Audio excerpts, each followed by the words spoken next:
এটা পুনাপাড়া প্রজেক্ট ছিল। মানে প্রজেক্ট বলতে এটা একটা জমির মতো বিশাল বড় জায়গা ছিল।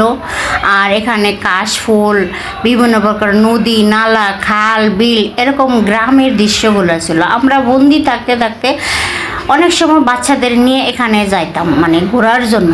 হ্যালো এভরিওয়ান, আসসালামু আলাইকুম। সকলে কেমন আছেন? আলহামদুলিল্লাহ ভালো আছি। আজকে একটা ব্লগ ভিডিও নিয়ে আপনাদের মাঝে চলে আসলাম, কারণ আমি কল্পনা করেও পাইনি যে এই জায়গাটা এতটা উন্নত হবে। আমি বুঝতে পারতেছিলাম না আমি ভুল করছি। ভুলের মাসল আমার খুবই কষ্ট লাগতেছে।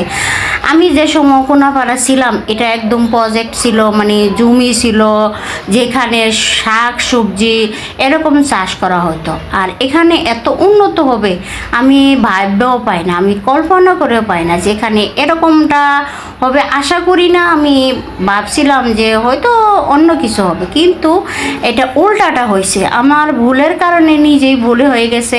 তবে আমি যদি এখানে ডিসিম ছিল 1.5 লাখ টাকার ডিসিম, আর বর্তমানে 10 লাখ 15 লাখ নিচে না, এত দাম হয়ে গেছে, জায়গা পাওয়াই যাবে না। মানে এখানে অনেক কিছু হয়ে গেছে আমার দেখার, মানে স্বপ্নের মতো। আমি ঘুমাইছিলাম, স্বপ্নে ওইটা দেখি এরকম হয়েছিল।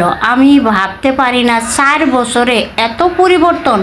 যারা জায়গা নিতে চান, এখনও প্রজেক্টে মনে হয় জায়গা আছে, নিলে আরও উন্নত হবে, মেল কলকারখানা আরও অনেক কিছু হবে। আমার আশা ধারণা নিতে পারেন আপনারা।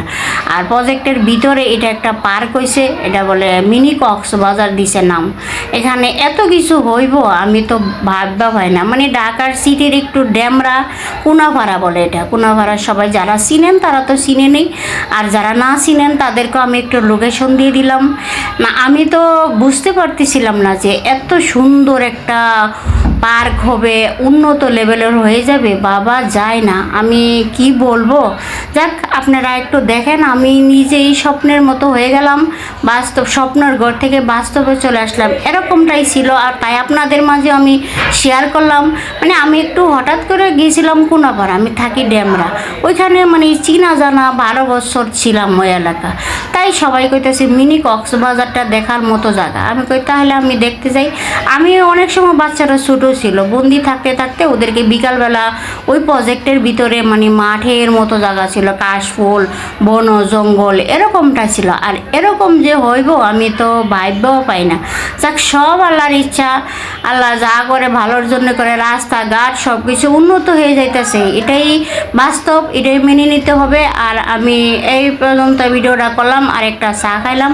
সবাই ভালো থাকেন, চায়ের দাওয়াত রইল। আল্লাহ হাফেজ, বাই বাই, গুড বাই।